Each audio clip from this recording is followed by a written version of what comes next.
सचमुच हमारा परमेश्वर महान है और जब हम उस पर भरोसा रखते हैं तो वो हमारे सारे मनोरथों को पूरा करने वाला परमेश्वर है।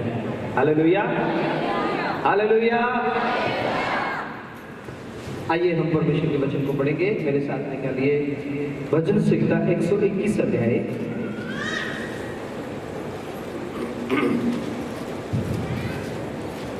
भजन संहिता 121 अध्याय और 1 वचन से लेके 8 वचन तक हम लोग पढ़ेंगे। जिसके पास पवित्र बाइबल है प्रभु के वचन को खोलिए। भजन संहिता 121 अध्याय और 1 वचन से लेके 8 वचन तक पढ़ेंगे। मैं अपनी आंखें पर्वतों की ओर लगाऊंगा, मुझे सहायता कहाँ से मिलेगी? मुझे सहायता यहोवा की ओर से मिलती है, जो आकाश और पृथ्वी का करता है। वह तेरे पाँव को टलने न देगा, तेरा रक्षक कभी ना ऊँघेगा। सुन, इज़राइल का रक्षक ना ऊँघेगा और ना सोएगा। यहोवा तेरा रक्षक है, यहोवा तेरी दाहिनी ओर तेरी आड़ है। ना तो दिन की धूप से और ना रात की चांदनी से तेरी कुछ हानि होगी। यहोवा सारे विपत्तियों से तेरी रक्षा करेगा, वह तेरे प्राण की रक्षा करेगा। यहोवा तेरे आने जाने में तेरी रक्षा अब से लेकर सदा तक करता रहेगा। आमीन। आइए अपनी आंखों को बंद करके हम परमेश्वर का धन्यवाद करें। खुदावंद, हम आपका धन्यवाद करते हैं आपके पवित्र वचन के लिए। प्रभु, आपकी वाणी का खुलना एक बड़ी आशीष का कारण बने और अपने लोगों से बातचीत कर, पवित्र आत्मा के द्वारा हमारी मदद कर, ताकि हम तेरे वचन को सीख सके। परमेश्वर का वचन में ऐसे लिखा है, मैं अपनी आंखें पर्वतों की ओर लगाऊंगा, मुझे सहायता कहां से मिलेगी? सब लोग बोल सकते हैं मेरे पीछे, मैं अपनी आंखें पर्वतों की ओर लगाऊंगा, पर्वतों की ओर लगाऊंगा, मुझे सहायता कहां से मिलेगी? मुझे सहायता कहां से मिलेगी? एक बार फिर से बोलेंगे, मैं अपनी आंखें पर्वतों की ओर लगाऊंगा, पर्वतों की ओर लगाऊंगा, मुझे सहायता कहां से मिलेगी? मुझे सहायता कहां से मिलेगी? मुझे सहायता यहोवा की ओर से मिलती है, यहोवा की ओर से मिलती है, जो आकाश और पृथ्वी का करता है, जो आकाश और पृथ्वी का करता है। Hallelujah, hallelujah. मैं अपनी आंखें पर्वतों की ओर लगाऊंगा, मैं अपनी आंखें पर्वतों की ओर लगाऊंगा, मैं अपनी आंखें पर्वतों की ओर लगाऊंगा। सब बोलिए ना, मैं अपनी आंखें पर्वतों की ओर लगाऊंगा, पर्वतों की ओर लगाऊंगा, मुझे सहायता कहां से मिलती है? राजा दाऊद जब भजन संहिता लिखता है तो ये लिखता है कि मैं अपनी आंखें पर्वतों की ओर लगाऊंगा। मैं आपको बता दूं, यहूदियों के कल्चर में, इज़राइल के कल्चर में भजन संहिता 121 का बड़ा महत्व है। वो लोग जब भी यात्रा पे जाते हैं, बाहर कहीं भी जाते हैं, तो इस भजन संहिता 121 को पढ़ के जाते हैं। भजन संहिता 121 को पढ़ के जाते हैं। जैसे आप घर से बाहर निकलते हैं, दुआ करके जाते हैं, प्रार्थना करके जाते हैं, वैसे इजरायली लोग, यहूदी लोग जब अपने घर से बाहर निकलते हैं तब भजन संहिता 121 को पढ़ के जाते हैं, उसका पाठ करके जाते हैं, उसको याद करके जाते हैं। और इतना ही नहीं, उनके घरों में लिखा हुआ भी होता है ये भजन संहिता 121। और कई लोग तो उस भजन संहिता 121 पे हाथ रख के फिर प्रार्थना करके जाते हैं कि मुझे सहायता परमेश्वर की ओर से मिलती है।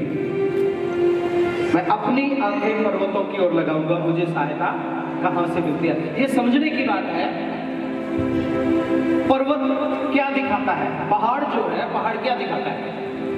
पहाड़ एक समस्या को दिखाता है, कठिनाई को दिखाता है, परेशानी को दिखाता है।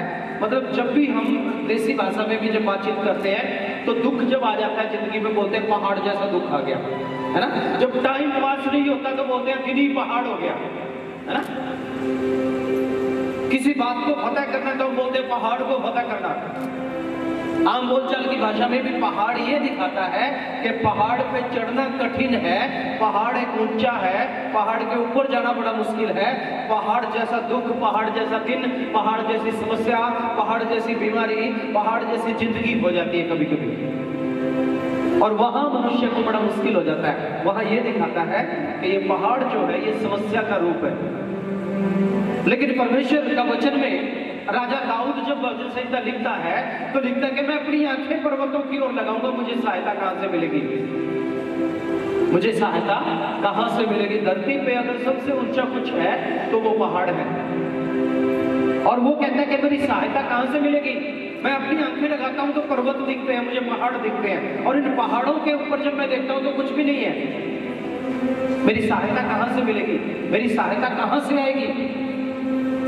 पहाड़ जैसी मुसीबत में, पहाड़ जैसे रास्ते पे, पहाड़ जैसी कठिनाई के सामने, पहाड़ जैसी समस्या के सामने, कभी कभी आपके जीवन में भी ऐसा आ जाता है, दुख एकदम से आ जाते हैं, परेशानी समस्या एकदम से खड़ी हो जाती है, आपको लगता है कि मेरे सामने पहाड़ आ गया, और पहाड़ के रास्ते बड़े टेढ़े मेढ़े होते हैं।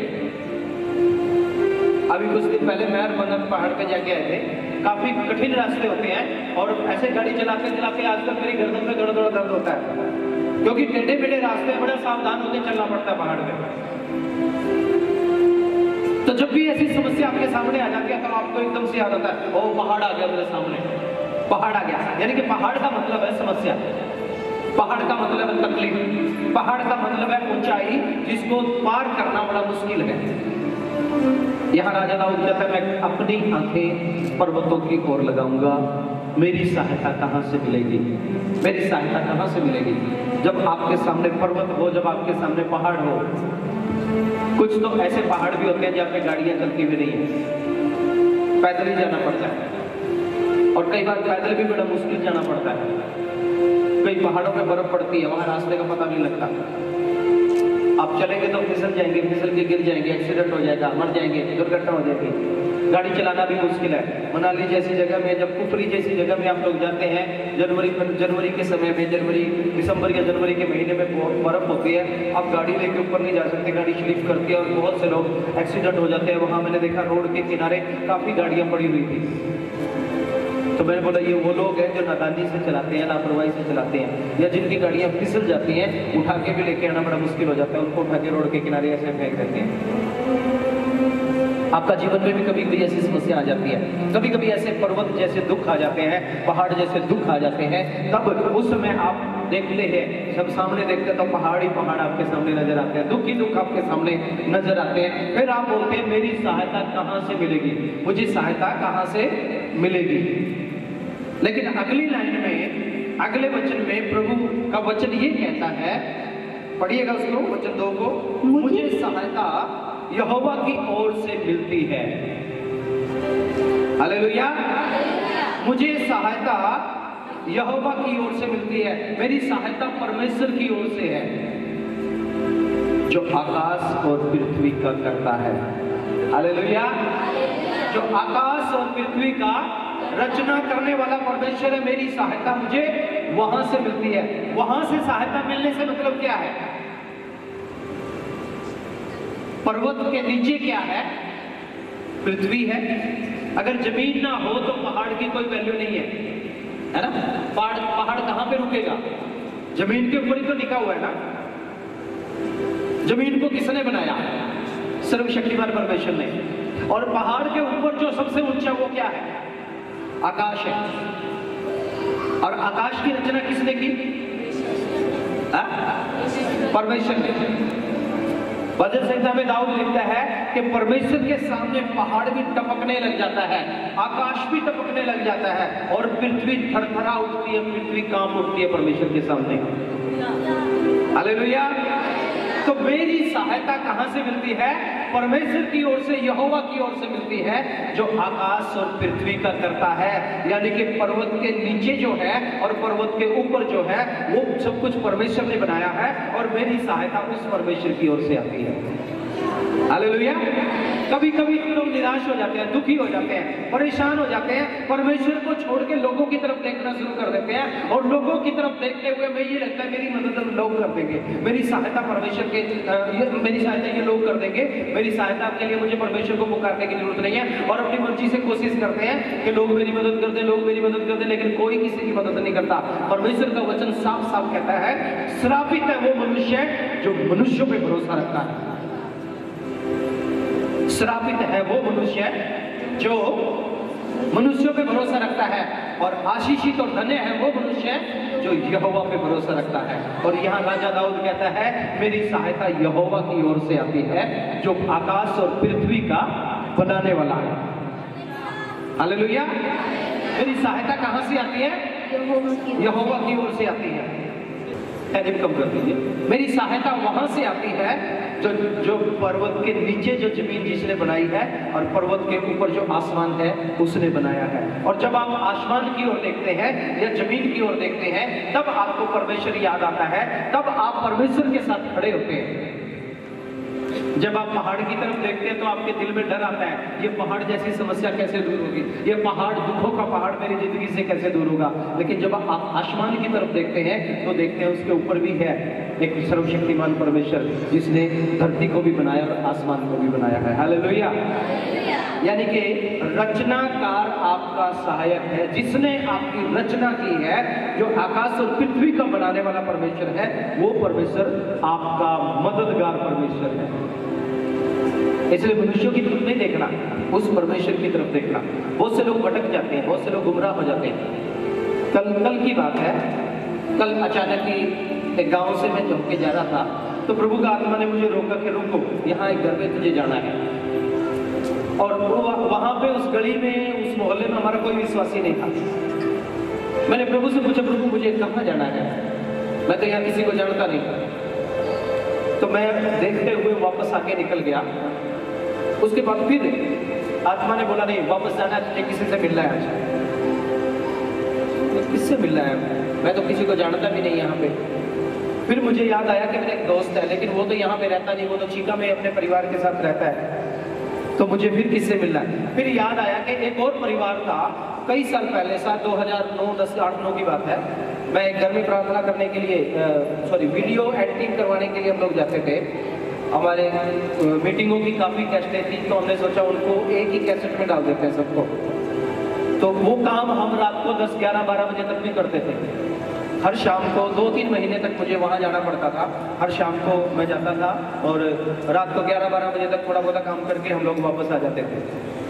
तो एक दिन मैं जा रहा था तो वहाँ एक रास्ते में एक पास्टर ने मुझे रोका कि आप मिल गए हैं, आइए घर में प्रार्थना है, किसी के घर का उद्घाटन है यहाँ पे। तो मुझे याद आया, लेकिन मैंने देखा वहाँ उस गली में तो वो घर है ही नहीं। फिर मैं आगे निकल गया, फिर वापस आया। जब वापस आया तो मैंने पूछा, एक विश्वासी यहाँ पे रहता था भाई, वो भाई विदेश में है, उसका घर कहाँ पे है? तो किसी ने बताया ये गली में जाके आ गया। मैंने बोला पहले तो नहीं था, जब ये घर बना था 2009-10 में शायद, तब तो गली में नहीं था, गली के ऊपर था। कहता नहीं जी, पहले गली यहाँ से थी, लेकिन अभी घर बन गए हैं, गली यहाँ से है, इसलिए आपको इधर जाना पड़ेगा। तो मैं गया तो देखा, पहले दिल में आया जाऊँ कि नहीं जाऊँ, मुझे जानते तो है नहीं। अचानक मैं चला गया, मैंने देखा घर के बाहर परमेश्वर का वचन लिखा हुआ था। तो मैंने उसके घर के दरवाजे को खड़काया तो एक बच्चा बाहर आया, मुझे पूछा अंकल क्या बात है? मैंने बोला आपके घर पे कोई है? उसने बोला हाँ, मम्मी है, बहन है, मैं हूँ। मैंने कहा चलो, मैं आपसे मिलने के लिए आया हूँ। और मैं कभी नहीं मिला उनको। तो मैंने बोला, उसने बोला भाई मैंने आपको पहचाना नहीं है। मैंने कहा बहन मेरा नाम बिशप सुखदेव जोनाथन है, मैं चीका से हूँ। कहता अच्छा आप पास्टर सुखदेव हैं? आप? मैं हाँ मैं पास्टर सुखदेव हूँ। ओह प्रभु का धन्यवाद, आप मेरे घर में आ गए, हमने तो कभी सोचा भी नहीं था। वो मुझे जानते थे क्योंकि यूट्यूब पर, फेसबुक पे काफ़ी मसीह संगति वगैरह देखते थे वो लोग, तो जानते थे वो, लेकिन मैं उनको नहीं जानता था। तो अचानक ही बात चलते चलते अचानक ही मैंने बोलना शुरू किया कि आप चर्च में जाते हो? उसने बोला नहीं भाई मैं 1 साल से चर्च में नहीं जा रही, हम किसी दूसरे चर्च में जाते हैं। मैंने दूसरे चर्च में क्यों जाते हो भाई? नहीं, लॉकडाउन में हमारे पादरी साहब हमारे घर में नहीं आए, इसलिए थोड़ा सा मनमुटाव हो गया, अनबन होगी, तो मैं नहीं गई। 1 साल से मैं पिछले दिनों में 1-1.5 साल से मैं दूसरे चर्च में जा रही हूँ। मैं बोला अच्छी बात है, और मुझे एक बात बताइए, तुम बाप बदल सकते हो, तुम अपनी मर्जी से बदल सकते हो, जो तुम्हें अच्छा लगता है वो कर सकते हो तुम, लेकिन क्या परमेश्वर की आशीष आ जाएगी? और आत्मा ने मुझसे बातचीत करना शुरू किया। मैंने बोला तू बीमार है, तुझे हार्ट की प्रॉब्लम है, तेरे घुटनों में दर्द रहता है, तेरे सिर में भारीपन रहता है, तो परेशानी में रहती है। तो वो बहन की आंखों से आंसू निकले, बोले हाँ देखो मैं आज भी दवाई लेके आया हूँ हरियाणा से। मैं बोला मेरी बहन, खुदा ने मुझे इसलिए भेजा है, जो तेरा बाप है अपने बाप के साथ जाके संगति कर।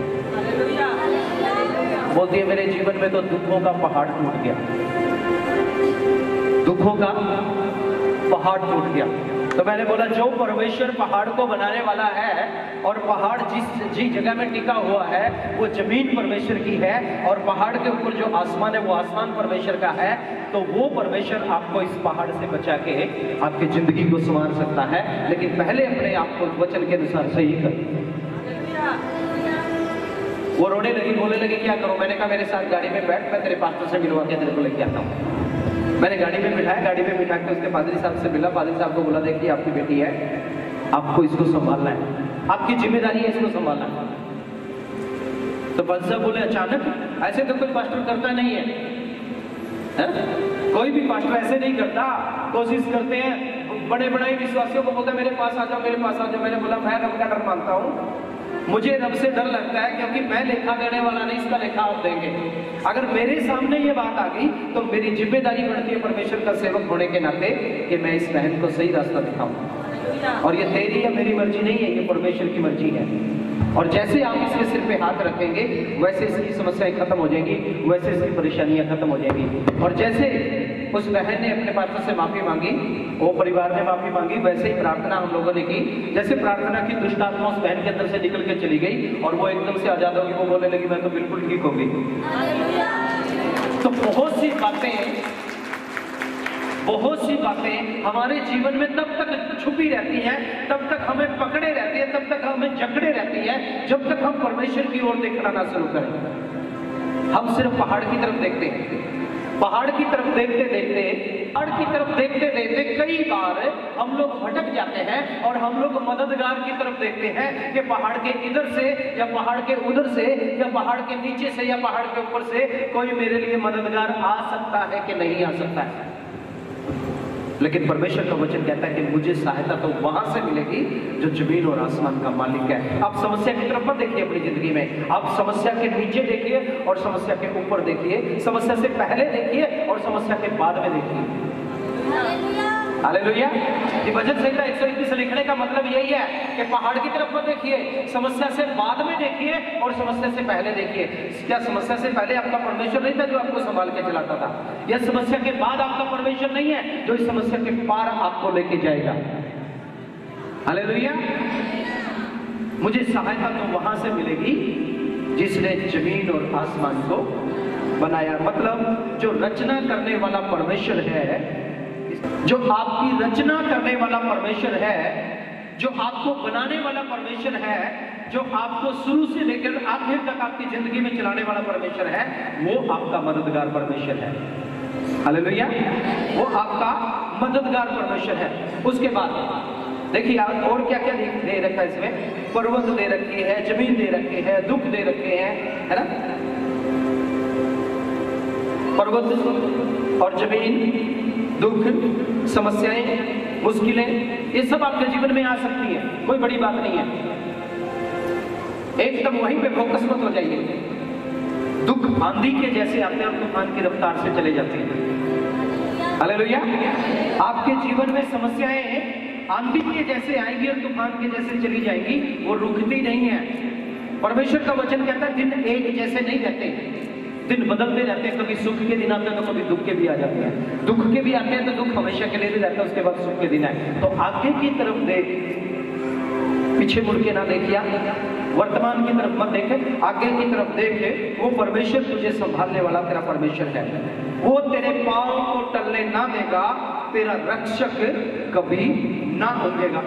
वो तेरे पांव को कभी टलने ना देगा, वो तेरे पांव को कभी टलने ना देगा, तेरा रक्षक कभी ना होगेगा। परमेश्वर की क्वालिटी है कि वो तेरे कदमों को कभी टलने नहीं देगा।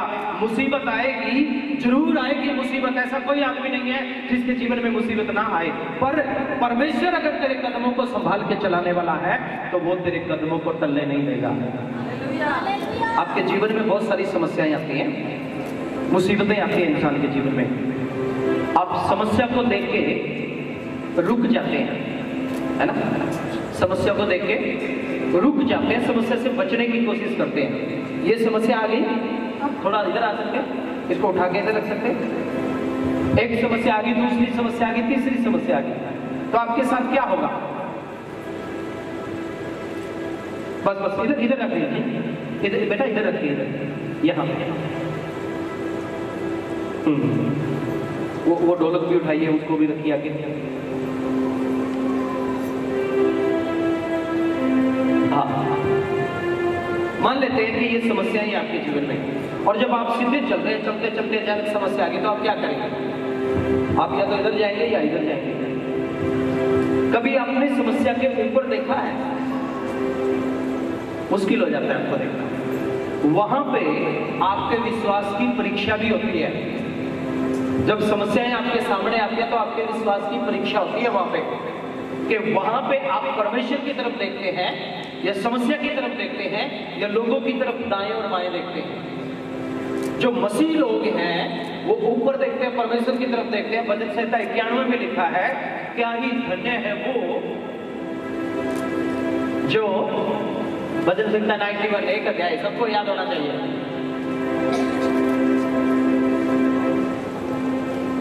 भजन संहिता 91 अध्याय 1 वचन, 91 का 1। तुम लोग किस लिए बैठते हो भाई? बाइबल नहीं खोलते? जो परम प्रधान के छाए हुए स्थान में बैठा रहे वह सर्वशक्तिमान की छाया में ठिकाना पाएगा। जो परम प्रधान के छाए हुए स्थान में बैठा रहे वो सर्वशक्तिमान की छाया में ठिकाना पाएगा। मैं यहोवा के विषय में कहूंगा कि वह मेरा शरण स्थान और गढ़ है। वो मेरा शरण स्थान और मेरा गढ़ है। जब समस्या आ जाती है तब आप समस्या के ऊपर देखना शुरू कीजिए, समस्या के ऊपर देखना शुरू कीजिए। जब आप समस्या के ऊपर देखना शुरू करेंगे तो आपको ताकत से भर देगा सर्वशक्तिमान परमेश्वर का आत्मा। आप कमजोर नहीं होंगे। आप ताकत समस्या को देख के बोलेंगे, समस्या तो छोटी सी है, मेरी जिंदगी तो बहुत लंबी दे रखी है मेरे परमेश्वर ने। समस्या आती है तो आपको ये लगता है बस अब तो सारा कुछ खत्म हो जाएगा। आप दाएं मुड़ने की कोशिश करते हैं, बाएं मुड़ने की कोशिश करते हैं, लेकिन यदि आप परमेश्वर पे भरोसा रखते हैं तो आप समस्याओं के ऊपर से होकर निकलना शुरू करते हैं। समस्याएं आपके सामने से हट जाती हैं और आप समस्याओं को साइड में करते हुए ऊपर से निकलना शुरू कर देते हैं। आप इस तरीके से आप निकलते हैं। अगर आप परमेश्वर पे भरोसा नहीं रखते तो आप दाएं मुड़ने की कोशिश करेंगे, कभी बाएं मुड़ने की कोशिश करेंगे, कभी इधर जाएंगे, कभी उधर जाएंगे, उलझ के रह जाएंगे आप लोग।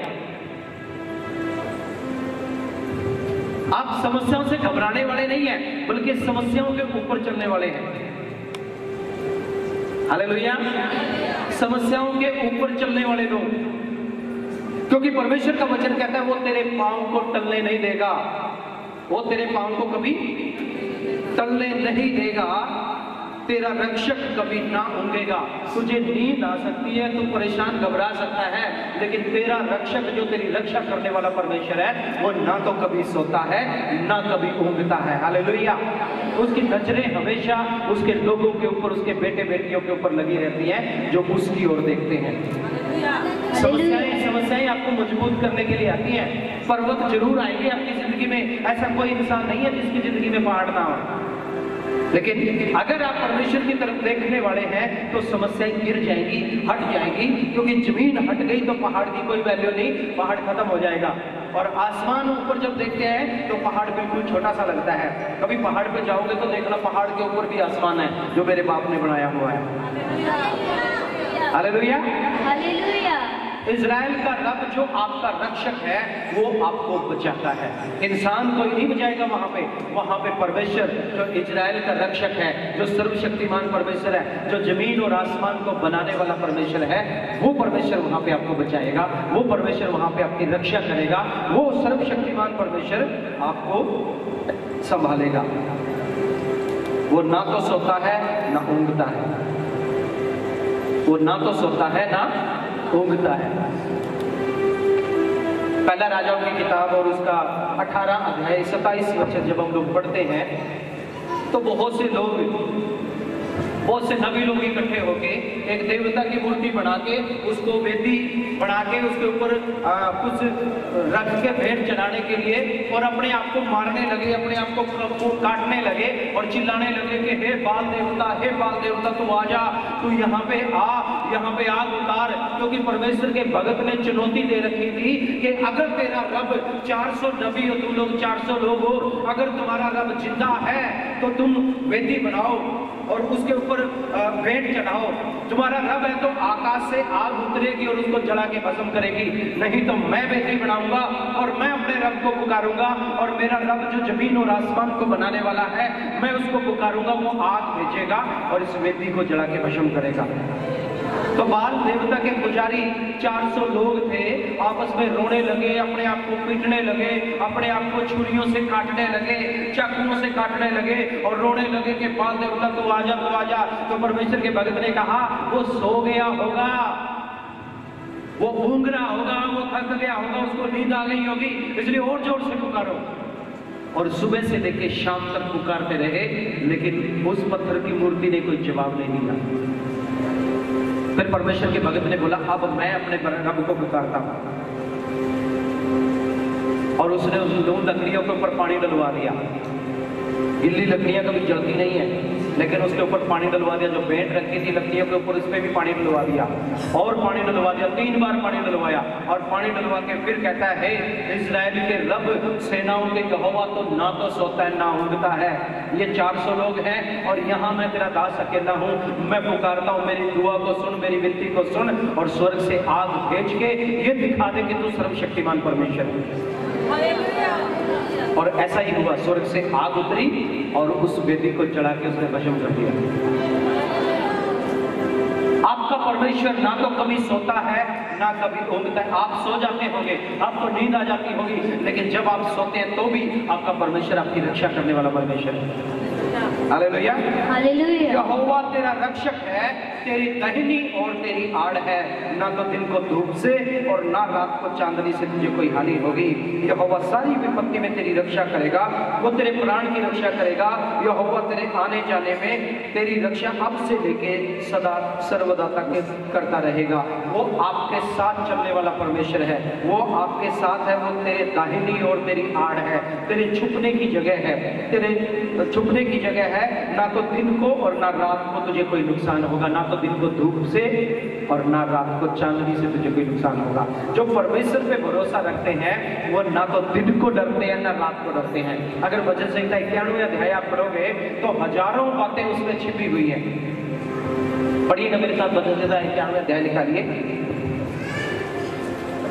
जल्दी जल्दी निकालिए, पढ़ना शुरू कीजिए। जो परम प्रधान के छाए हुए स्थान में बैठा रहे वह सर्वशक्तिमान की छाया में ठिकाना पाएगा। मैं यहोवा के विषय कहूँगा, वह मेरा शरण स्थान और गढ़ है, वह मेरा परमेश्वर है, मैं उस पर भरोसा रखूंगा।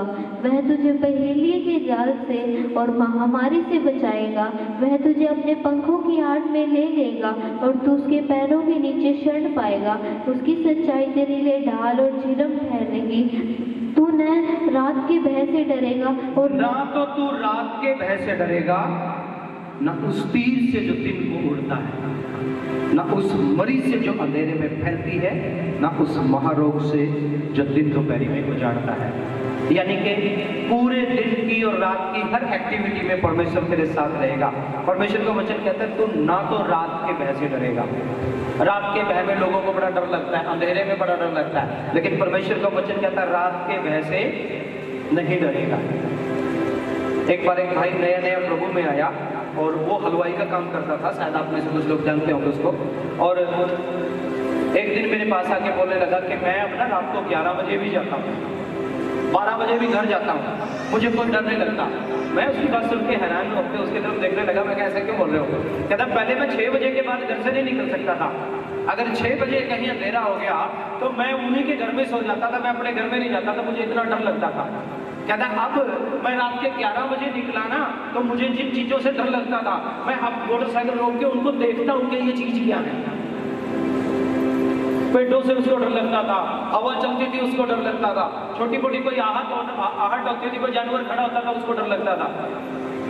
तो अब कहता है कि मैं ना रुक रुक के देख देख के जाता हूँ। और कई बार होता है कि वो डंगर होते थे जिससे मैं डरता था और मैं अभी उनको डरा के आगे निकाल के फिर चला जाता हूँ। परमेश्वर का वचन क्या कहता है? तो ना रात के भय से डरेगा। रात का अंधेरा भी तुझे कुछ नहीं कर सकता। रात का भय रात का भय क्या होता है? कुछ लोग दुष्ट आत्माओं से डरते हैं। कुछ लोग रात को 12 बजे, कुछ अंधेरे की शक्तियां ऐसी होती हैं जो रात को 12 और 1 बजे के बीच में होती हैं। कुछ ऐसे तांत्रिक होते हैं जो रिद्धि सिद्धियां करते हैं। कुछ ऐसी बातें होती है शैतान की तरफ से जो अंधेरे में होती है। लेकिन परमेश्वर का वचन कहता है तू अंधेरे से नहीं डरेगा, तू रात के भय से नहीं डरेगा, ना उस तीर से जो दिन को उड़ता है, ना दिन को उड़ने वाले तीर से तू डरेगा, ना उस मरी से जो अंधेरे में फैलती है, ना उस महारोग से जो दिन दोपहरी में उजाड़ता है। क्यों? क्योंकि तूने अपनी आंखें कहां पे लगा रखी है? सर्व पर्वत पे नहीं, सर्वशक्तिमान परमेश्वर की ओर। हालेलुया। मेरी आंखें कहां पे हैं? सर्वशक्तिमान परमेश्वर की ओर। पर्वत जरूर आएंगे, दिखेंगे रास्ते में आपको, लेकिन पर्वतों की ओर नहीं देखना, उस सर्वशक्तिमान परमेश्वर की ओर देखना, क्योंकि हर अंधेरे के बाद सूरज उगता है। हालेलुया।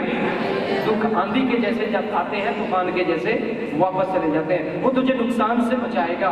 परमेश्वर तेरे जीवन को देखता है, तेरे जीवन में क्या क्या उसने जोड़ना है वो देखता है, और कौन कौन सी चीजें तेरी जिंदगी में से घटानी है वो देखता है। कभी कभी आपकी परीक्षा भी होती है, लेकिन परमेश्वर तेरे जीवन को जांचता है।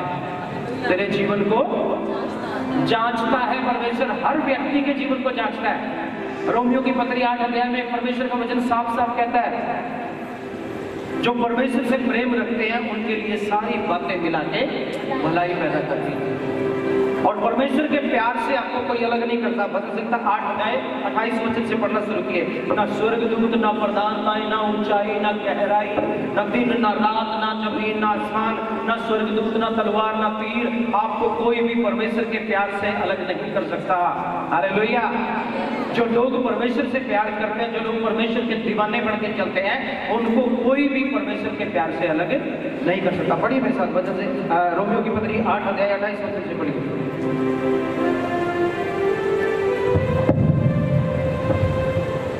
हम जानते हैं कि जो लोग परमेश्वर से प्रेम रखते हैं उनके लिए सब बातें मिलकर भलाई ही को उत्पन्न करती हैं, अर्थात उन्हीं के लिए जो उसकी इच्छा के अनुसार बुलाए हुए हैं। हम जानते हैं कि जो लोग परमेश्वर से प्रेम रखते हैं उनके लिए सारी बातें मिलके भलाई पैदा करती हैं। परमेश्वर से प्रेम रखने वाले लोगों के लिए, परमेश्वर से प्रेम रखने वाले के लिए। परमेश्वर से प्रेम कौन रखता है? आप बोलोगे मैं परमेश्वर से प्रेम रखता हूं, तो कैसे साबित करोगे कि मैं परमेश्वर से प्रेम रखता हूं? कोई साबित कर सकता है कि मैं परमेश्वर से प्रेम रखता हूं? कर सकते हैं आप। अगर आप दुनिया को दिखाने की कोशिश करें तो भी, ना दिखाने की कोशिश करें तो भी, अगर आपको प्रेम, परमेश्वर का प्रेम सिद्ध करना है, अगर आपको ये प्रकट करना है कि मैं परमेश्वर से प्रेम करता हूं, तो आप कैसे सिद्ध करोगे कि मैं परमेश्वर से प्रेम करता हूं? क्योंकि परमेश्वर कोई इंसान तो है नहीं जो आपके सामने है और आप जाके उसे हग करेंगे, आप जाके उसे किस करेंगे, आप जाके उसे पैर पकड़ेंगे, आप बोलेंगे मैं आपसे प्यार करता हूं, I love you God, I love you Jesus, आप ऐसे बोलेंगे। आप ऐसे भी नहीं बोल सकते क्योंकि वो आपके सामने तो आता नहीं है, प्रत्यक्ष रूप से तो अभी आपके सामने होता नहीं है। तो आप कैसे प्रकट करोगे कि मैं परमेश्वर से प्रेम करता हूं? अरे ये परमेश्वर का वचन है।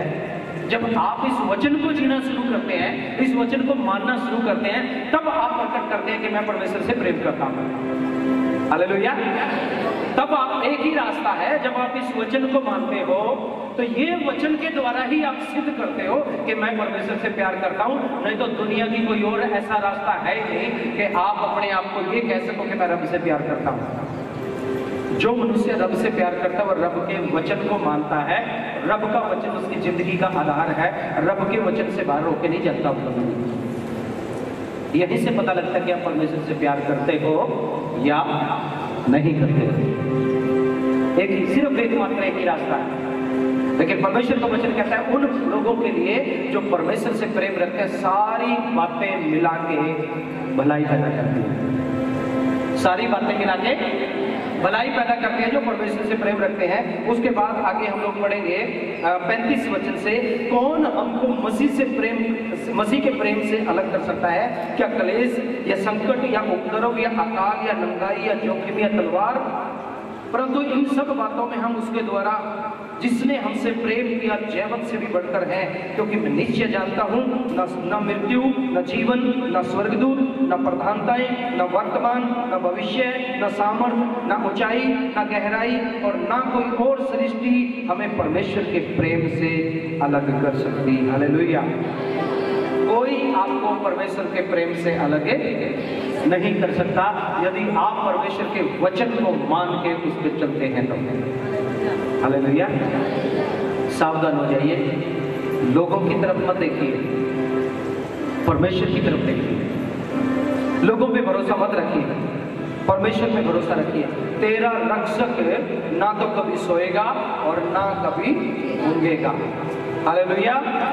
तेरा रक्षक है, ना तो कभी सोएगा ना कभी ऊँघेगा, वो तेरे पांव को टलने ना देगा। यहोवा तेरा रक्षक है और तेरा यहोवा तेरी दाहिनी और तेरी आड़ है। ना तो दिन को धूप से और ना रात को चांदनी से तुझे कोई हानि होगी, तुझे कोई नुकसान नहीं होगा। सारी विपत्ति में तेरी रक्षा करेगा, वो तेरे प्राण की रक्षा करेगा। यहोवा तेरे आने जाने में तेरी रक्षा अब से लेके सदा सर्वदा तक करता रहेगा। तेरा परमेश्वर तेरी रक्षा करेगा और वो इतना सामर्थी परमेश्वर है, ना तो कभी वो सोता है ना वो कभी ऊँघता है। हालेलुया। फिर क्यों डरते हो, क्यों चिंता करते हो? चिंता पहाड़ जैसी जब आ जाती है, पहाड़ जब आ जाता है वो भी चिंता का ही रूप है। पहाड़ को देख के ही चिंता होती है, बिना पहाड़ देखे कोई चिंता नहीं होती। समस्या को देख के चिंता होती है।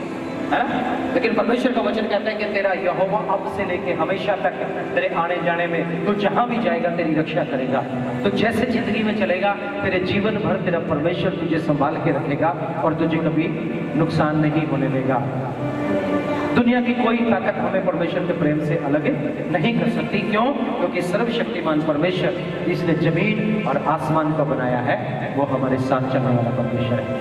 आइए हम अपनी जगह में खड़े हो जाएं, अपने आप को सर्वशक्तिमान परमेश्वर के हाथ में समर्पित करें और उसे कहें, परमेश्वर तू सचमुच में सामर्थी परमेश्वर है और मैं तेरी ओर देखता हूँ। तू मेरा रब है, तू मेरा परमेश्वर है। आइए अपनी आंखों को बंद करें। हो सकता है दुखों की वजह से, समस्याओं की वजह से आप परमेश्वर के प्रेम से पीछे हटते जा रहे हो।